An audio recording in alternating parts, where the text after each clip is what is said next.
Crossing is one of the oldest and most effective ways of creating chances in soccer.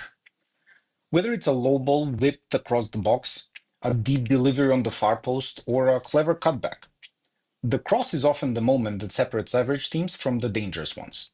In this video, we'll break down everything you need to know about crossing, from the perspective of an attacker delivering the ball, the different types of runs attackers should make, how defenders should deal with it, and how to train this situation at every age group.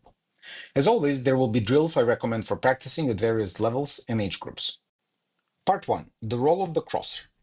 When we talk about crossing, the starting point is always the player on the ball, the crosser. As every player action in soccer, there are three elements we need to consider: the scanning, the decision, and the execution. Let's start with scanning. There are two key factors for the crosser. Firstly is where the teammates can be by the time that the ball is delivered. Notice that I mentioned about where the players can be, not where they are right there at that moment. The crosser should have several glances of the field. That way they can see both the snapshot of the current position, but also the movie of the momentum of the players. We're looking at the empty spaces and where the players are running into, not just where we saw them last. The second factor is the opposition. And on the opposition, the most important player is the closest to the ball. One of the best players of all time when it comes to crossing is David Beckham. While he was not the fastest or had much skill to dribble, actually, he had few key moves. Firstly, he could sell a fake cross to actually create space for himself, to afterwards cross the ball on the next touch. Secondly, he would use one of his teammates as a 1-2 move and deliver a cross with the first touch after the pass from his teammate. The third component is the decision making, and that comes with experience. But also, decision making is naturally linked with both the scanning and the execution capabilities. Let me explain. If a player doesn't scan on the second post, then they will never attempt to deliver the ball there. And why are they not scanning on the second post? Well, maybe because they're not good at scanning, but more likely because their execution technique is not good enough to even try that. So they have already decided in their head subconsciously against that option. Remember, the best cross is the one that matches your teammate's run, not the one you're most comfortable or even the most spectacular one. Finally, the execution is about repetition and practice. You need to open your hips, approach the ball at an angle, and keep your head steady while striking. The mechanics, such as the exact position where you plant the supporting foot and where you strike the ball, are different depending on whether you're going for a driven low ball or a floated one, and so on. However, you need to get comfortable with basically four basic executions. First post. If you notice your striker winning a run on the first post, you have to be able to deliver a simple ball there. It's the closest to you, and because of that, you can pick different technique for last moment adjustment of the shot. Note that if you deliver it with high velocity, then the striker doesn't need to shoot, but it just needs to only touch to guide the ball to the goal. Second post. This can be harder because it's longer distance and because it needs to avoid opponents. Note that usually you would hit the ball at an angle with the inside of the foot. For example, a right-footed winger might deliver the ball on the second post for the left winger that is making a run. The ball will curve away from the goalkeeper and often go around the defenders that are between the goal and the ball. Low ball or bouncing ball. The target here is very clear, which is for our teammate to just touch the ball with their foot and guide it into the goal. The ball will be fast and hard to control. Defenders might also struggle when a ball like this is delivered, because they need to clear it and make sure that they don't score an own goal or kick it into a teammate or an opponent. When the ball is fast and unpredictable, it can be harder than it looks, so we often see some comical own goals when it happens. Last but not least, cutback. The cutback cross is a signature move of intelligent players and intelligent teams. The crosser needs to see the runner, but also the receiver might be patient and smart enough to allow both the teammates and the opponents to anticipate balls on the first and second post and low balls and high balls and so forth. And then they all collectively vacate the space for the cutback to work. One important thing about the crosser, The body position should still signal that the ball will be delivered on first and second post. It's essentially a fake, a misdirection for the defenders in order to sell this move. Part 2. Runs in the box. Crossing only works if attackers make intelligent runs. The most important thing we are looking for when making runs is to identify the empty space we can run into. It's less of a picture and more of a movie, as we said. We're looking few frames ahead where the player can be and where the player should be delivered. There's a moment right before the player with the ball looks up to see where the ball should be crossed. That's the moment when the runner should change direction and pace so it shows where the cross should come in. Let's break down the three most common runs. First post run. People often complain that we don't have too many classic strikers anymore. The classic striker does the first post run and gets to the ball first. The true striker instinct is to get to the ball first. They can strike from with their foot or it might be a header, but they have to get to the ball first, often including physical contact with the defender or even chasing with the goalkeeper. The striker's run is often straight through the middle. Then at one point, as we discussed before, the striker needs to change direction and sprint to get in front of the defender.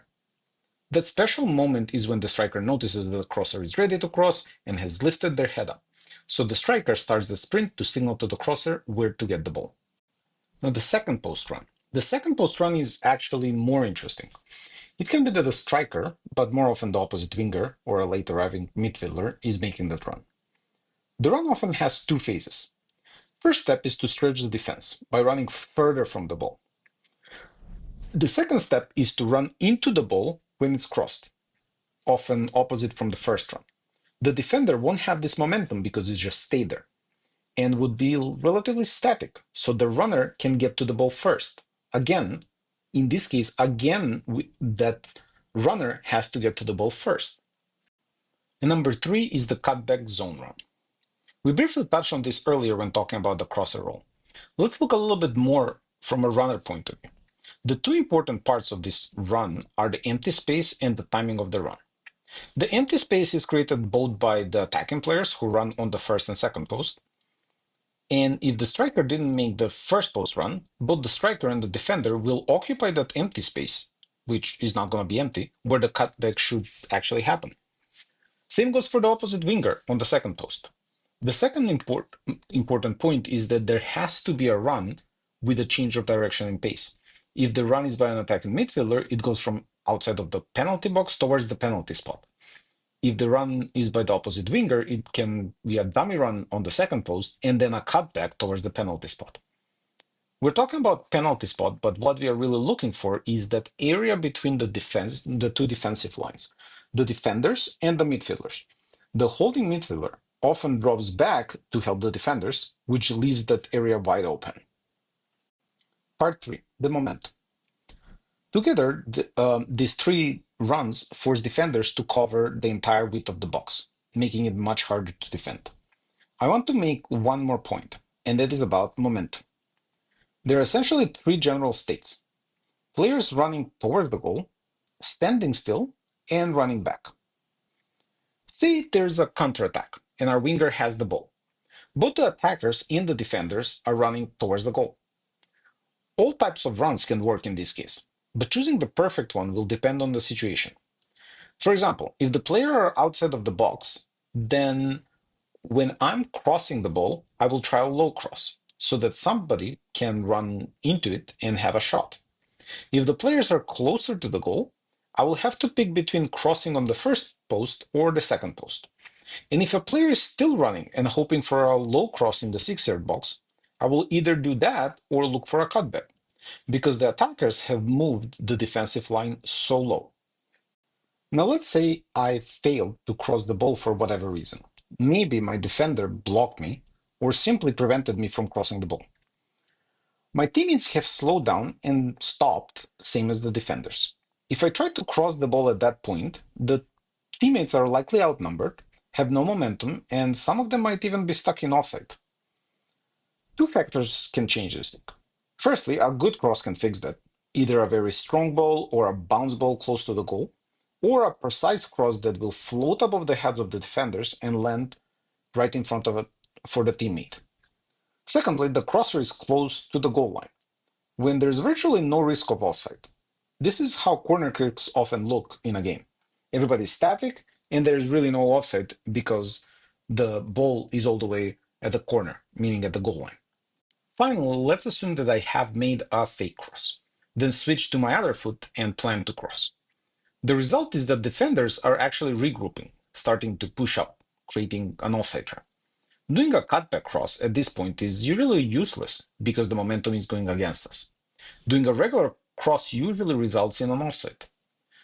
The most important player here is the late runner, who will aim to get the ball into space or at least break the offside trap. If you don't have that runner, it's very hard to create anything against a good opponent because they will be outnumbering you and they will actually be able to assess the situation pretty well. You often see this at set pieces that the defenders push up a high line with an offside trap, only to be broken by a late runner, not the usual suspects who are all caught in offside at that point. Part 4. Training crossing age by age.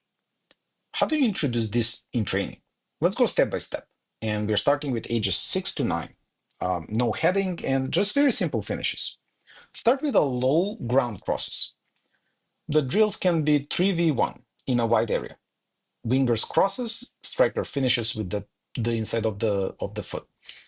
The rule is that the winger must cross from wide, outside of something that looks like a penalty area. Focus on timing of the run rather than the power.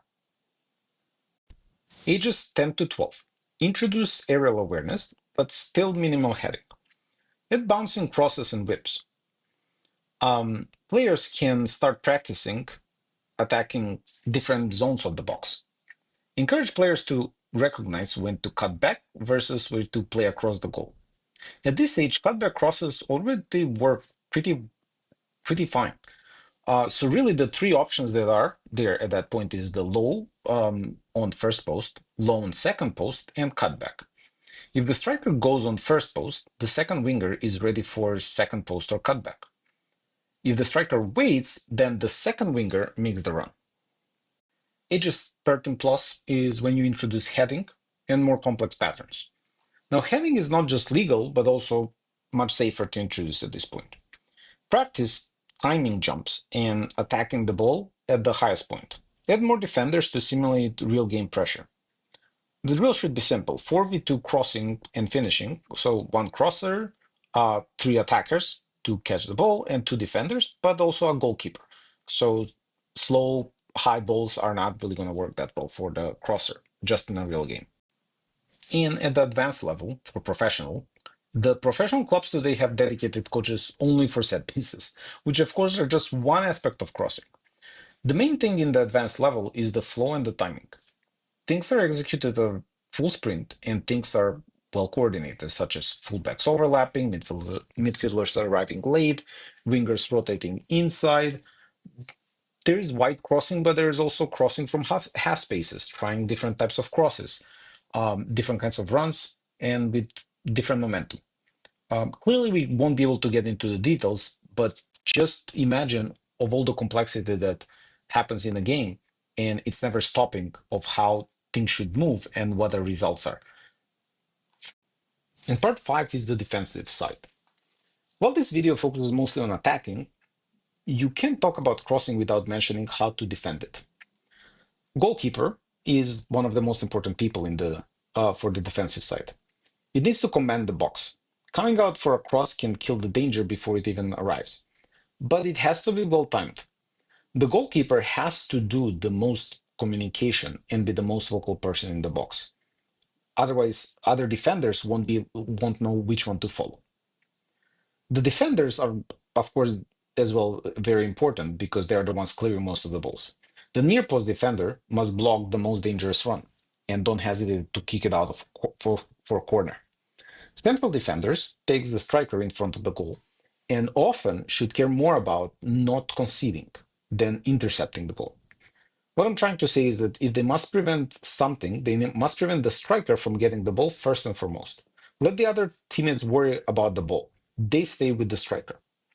And the far post defender must tuck in, but still be aware of the back post run. The midfielders are the ones in charge of tracking cutback zones. Most goals come from midfielders arriving late and unmarked. Um, when it comes to who gets the cutback goals. The holding midfielder might drop to help the defenders, but the other midfielders must get back and be very disciplined when the team is defending. If not for the cross, they will need to clear the second ball. By sprinkling in defensive awareness while coaching crosses, players understand the balance of the game much better. And crossing might look simple, but when done right, it's one of the most powerful ways to break down defense. The timing, the delivery, the finishing, they all have to work together. If you found this breakdown useful, check out my other videos on attacking movement and positioning. And if you coach or play, try some of these drills with your team. Let's see how quickly crossing can become a real weapon for the team. And thank you for watching.